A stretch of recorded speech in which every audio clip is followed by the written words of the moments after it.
Hey guys, good morning. A little subdued lighting again as we head out at about 5:45 for our hour drive down to our police scenario group. So pretty heavy on my mind since Robert read that letter coming from the organization that wants to take away our collars. And we basically, anybody that's a professional trainer and or into working dogs to the level that we are, you end up knowing what's going to happen because you see this other stuff happening, and Schutzen's very aware of it, and IGP now, whatever you want to call it. But all the sports and everything, we all know that these folks are going to start turning their attention on us and try to come after us here in America. And the point of view that I have is being a professional trainer for as many years as I have, and we all started back in the day, back in the 70s, with aversives and what was called avoidance and escape training, right? And as things evolved, now we have, back then it was the influence with Kohler's guard dog training book, William Kohler, a Hollywood trainer, that basically taught everybody about this because his book was such a hit, and a lot of trainers were all over the place doing things, and then people found out that it worked, and we were trying to give service to our clients, etc., etc. It's a lot of 1,001 different ways to do things. Some take more time. This just happens to be one of those methods, the aversive method, that actually works, and it has dogs do pretty good by it, to be honest with you, as long as you're fair. And what is fairness? Consistency, and showing the dog how to win. So show him how to avoid that correction. That's what we call it, avoidance training. Right?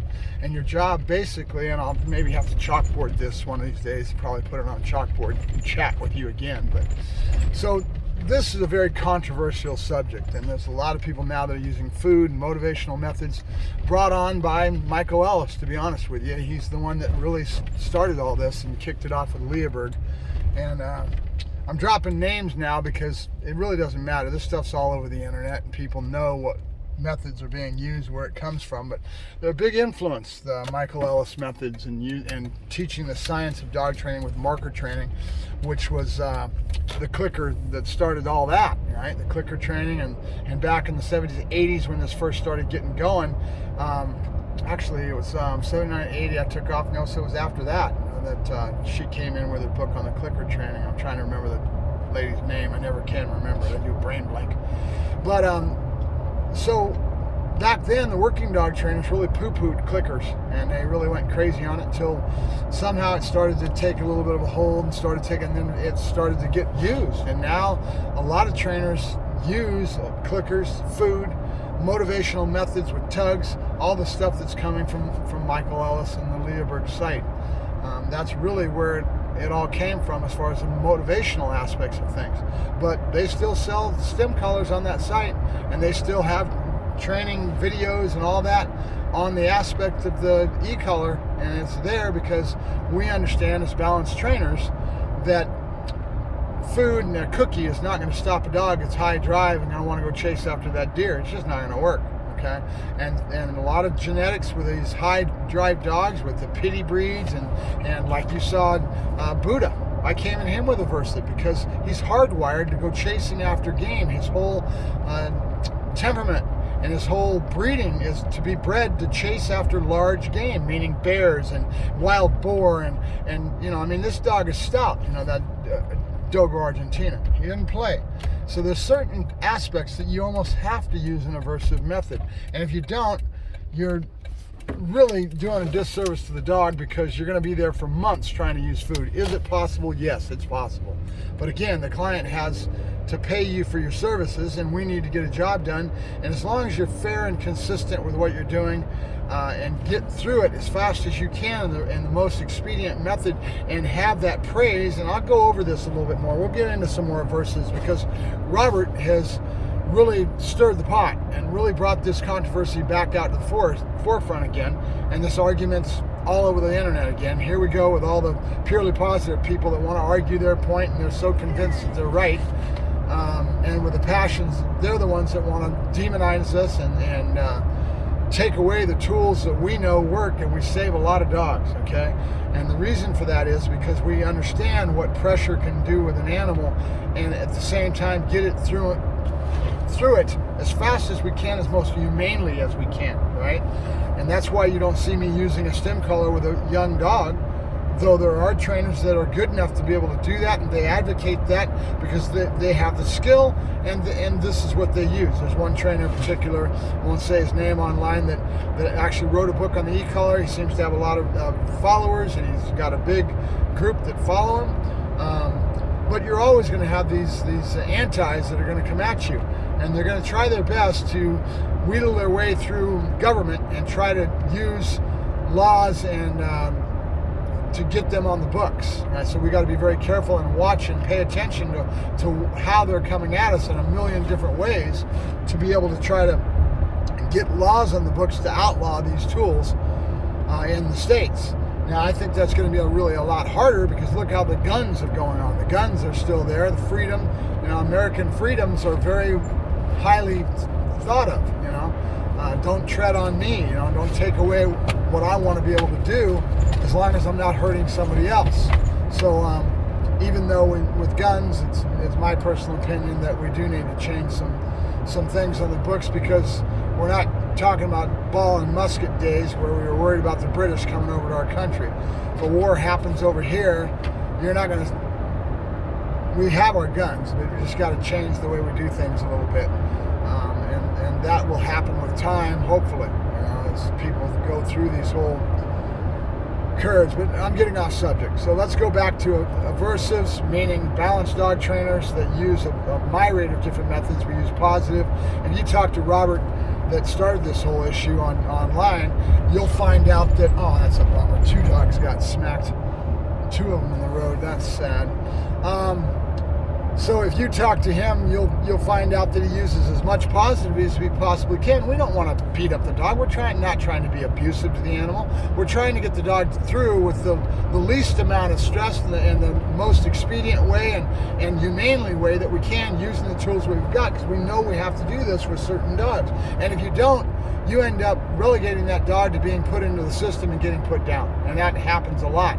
And for a while there, these folks that were demonizing us and coming after us with such a passion were ending up pushing us into a corner, and we were trying to keep our mouths shut to not make any waves. We don't like to have conflict. I don't think anybody does. And so that's tamped it down a little bit, but it didn't make them go away. And so as soon as we start to voice our opinion and start to come out of the woodwork and be, kind of a little bit more assertive with our opinions, here they come, and here comes the fight, right? So it's something that is now reared its ugly head on the internet, and people are back and forth, and this has happened before, but Robert just brought it to the forefront with his very heartfelt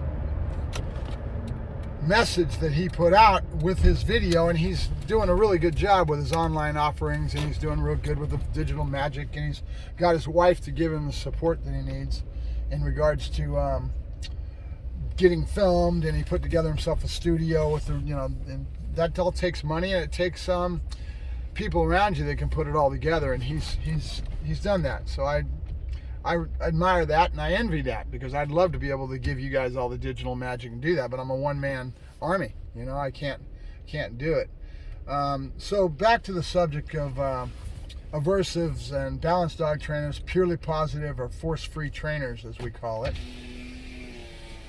Thank you for choosing McDonald's. We're going to get started for you today. Can you get me 2 Egg McMuffins with cheese, the special? The 2 for $4.50 sausage egg McMuffins? Yep, that's it. Okay. And with cheese, and then let me have caramel macchiato large with whipped cream. A large caramel macchiato add whipped cream? Yep, please. Will that be all for you? That's it. I'll have your total for you at the second window. Thank you. So this controversy is going to come out more and more, and then I got to give it to Robert, man. He's being a brave man, because he came out with another one on poison proofing, and it allows me to kind of try to accent some of what's going on. I'm going to do that after I get done with this, and I'll have another video coming at you in a few minutes. I'll post them both today. Okay, we'll get more into the subject.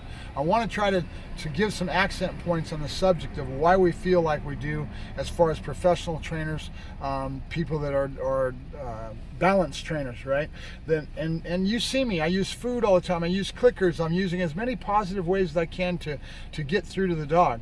But I also have the experience under my belt when I see a certain dog and a certain breed breed, and remember what I was telling you last night on that video. I feel it in my gut, and I sense that this dog is better served by going towards an aversive like I did with Buddha. Right away I did that because Buddha's hardwiring is so intense that you wouldn't get through to that dog any other way. And by doing that and then teaching him a communication baseboard, you build that dog. You can get to food, you can get to toys, you can build the dog past that, and you're not going to need to use aversives heavy for all of his life. You know, it's done and it's over with. So certain breeds and certain situations are very well served by using these methods, and I try to have a very mixed bag. I'm a balanced trainer. I'm using all kinds of things, and you'll see more of that if you watch my videos. So Mark Ferrasci, Protect Dog Training, talking about balanced dog trainers versus purely positive or force-free trainers, and the difference in the camps and the mentality in those groups. And this is my one-sided opinion, but at the same time, maybe somebody will come back on the other side and try to argue their points.